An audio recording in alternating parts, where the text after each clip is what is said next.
Oi, gente. Meu nome é Ana Angélica. Eu sou terapeuta e facilitadora de técnica de cura quântica. E aqui no meu canal eu tenho trazido, o convite à leitura desse livro, A Cabana. O livro ou o filme, que já está aqui no YouTube, tem ele. E eu sempre convido as pessoas a verem novamente, né?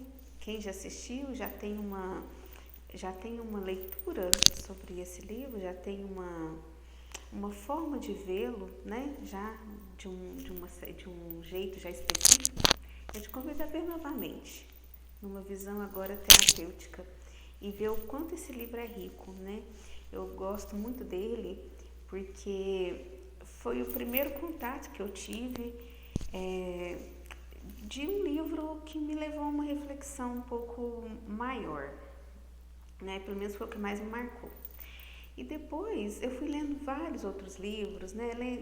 Eu gosto muito de Joseph Murphy, né? Que fala muito dessa questão do consciente, subconsciente. Então foi quem assim me abriu a mente muito para essa questão, para essas questões, né? De consciente e subconsciente.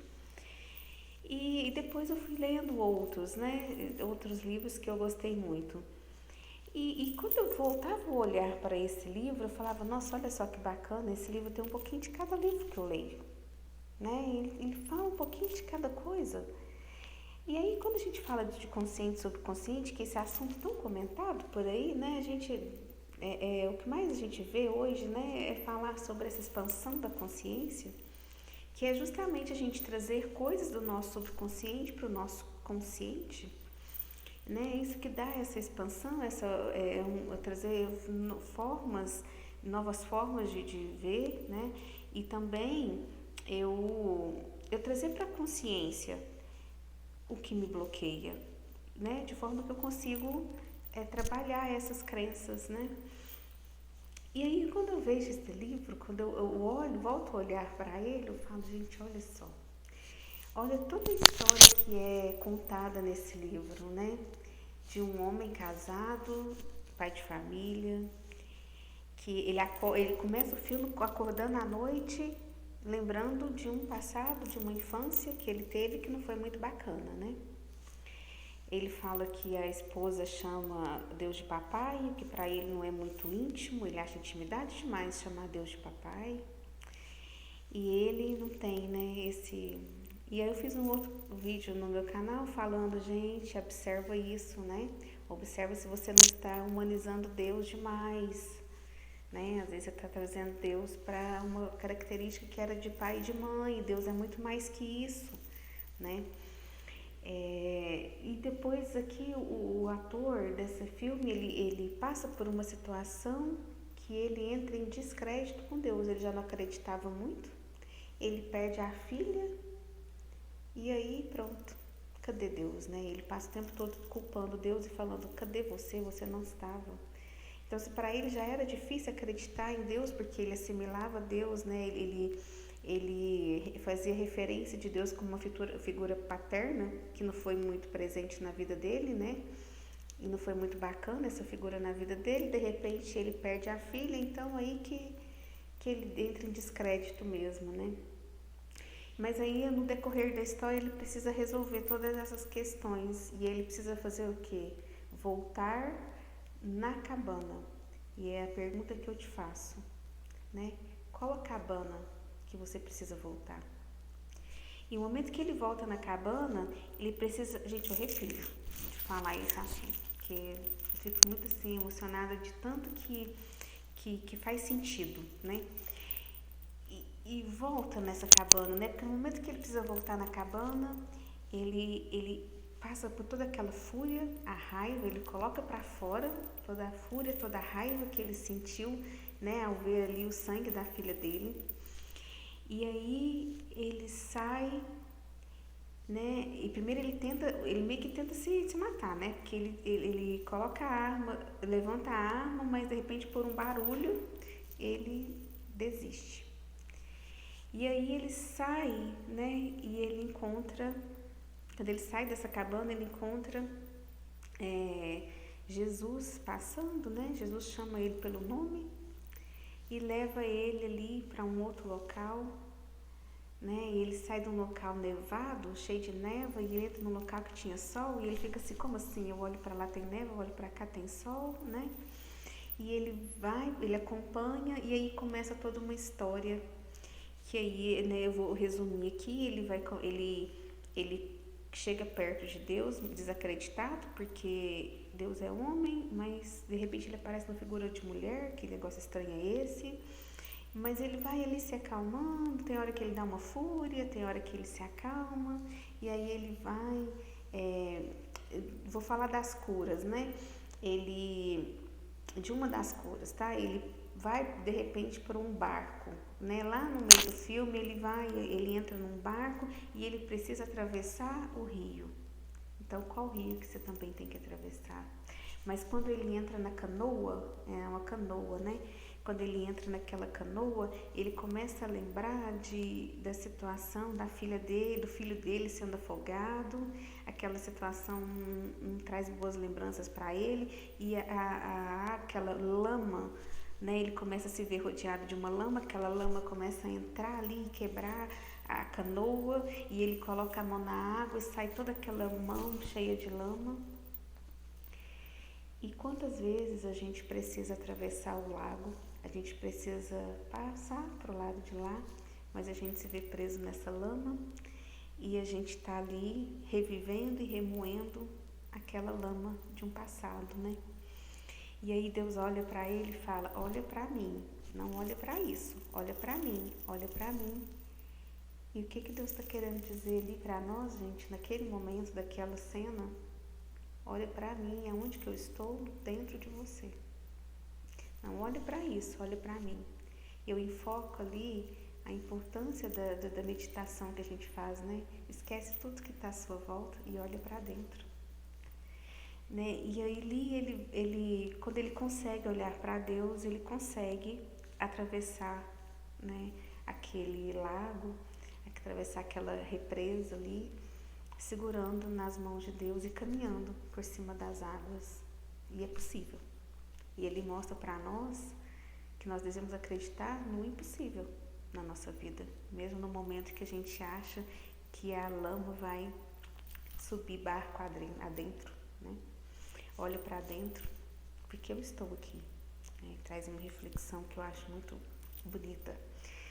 E aí ele vai, né, até aquela montanha onde ele vai conhecer a sabedoria.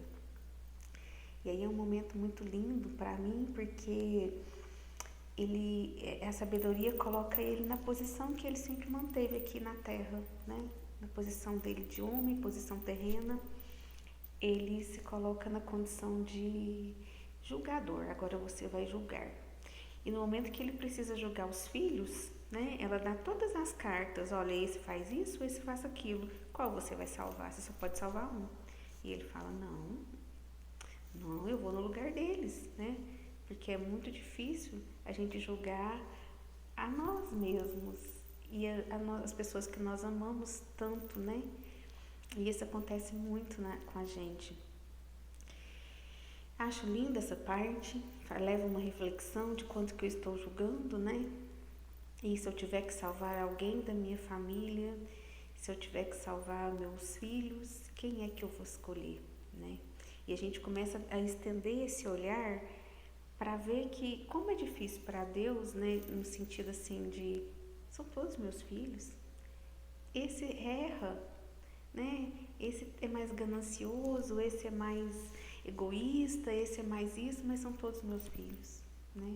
E a gente olhar para as pessoas com um olhar mais divino. Eu aprender a olhar para o outro e respeitar, né, a fragilidade de cada um, respeitar a qualidade, o que eu chamo de defeito, mas eu aprender a respeitar, né? Porque existe um ser divino ali dentro e eu aprender com isso. E aí depois, né, vou pular a parte que ele vê a filha, vou fazer um vídeo depois só desse momento. E aí depois que ele cura, e essa parte dessa questão que ele cura, que ele acredita no impossível, ele volta a Deus com um novo olhar, E ele agradece a Deus, né? Porque ele viu a filha dele, e também ele viu que na condição de não querer mais julgar, então ele tem uma amizade um pouco melhor ali com Deus.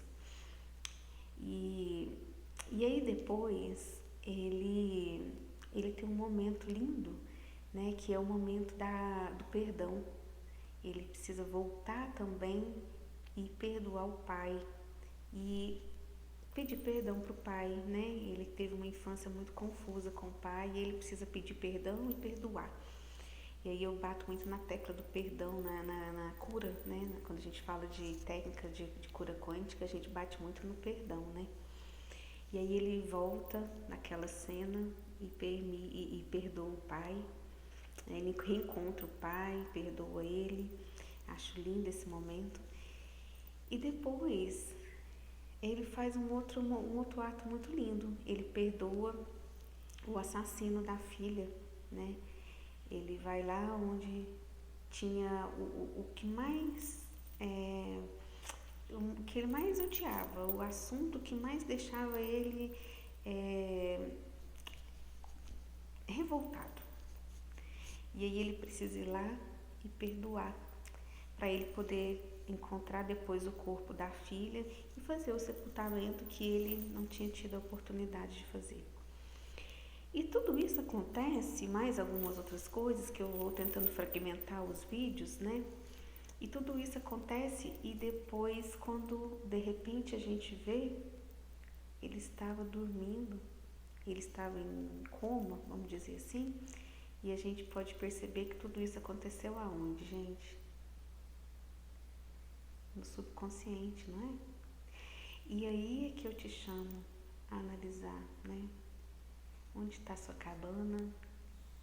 Quais são essas lamas que te fazem reviver um passado que não te faz bem? Seus julgamentos, quais são seus julgamentos, né? Qual o perdão que você precisa liberar de dentro de você e se perdoar também, né? E depois, na última cena que ele perdoa o assassino, né? Qual é a situação que ainda te prende no passado e que você precisa perdoar e viver daqui pra frente, né? E aí ele ganha uma nova vida, né? Perdoando e resolvendo todos esses problemas do passado, que problema a gente vai ter mesmo, mas a gente resolve e vai viver uma nova vida. E quando eu vejo que tudo aquilo ali aconteceu no subconsciente dele, gente, faz muito sentido com tudo que a gente lê e todas as técnicas que faz a gente buscar no nosso subconsciente todas as nossas emoções, os nossos medos, os nossos traumas e resolver pra gente ter uma nova vida a partir dali. Então esse filme pra mim é muito rico, eu te convido a assistir novamente num sentido mais terapêutico e que você se coloque na posição do ator, né? Que você seja o ator principal e vai buscando tudo que faz sentido para você, né? E vai limpando, perdoando, para que você saia dessa sessão uma nova pessoa também. Então eu faço esse convite, deixo aqui esse convite.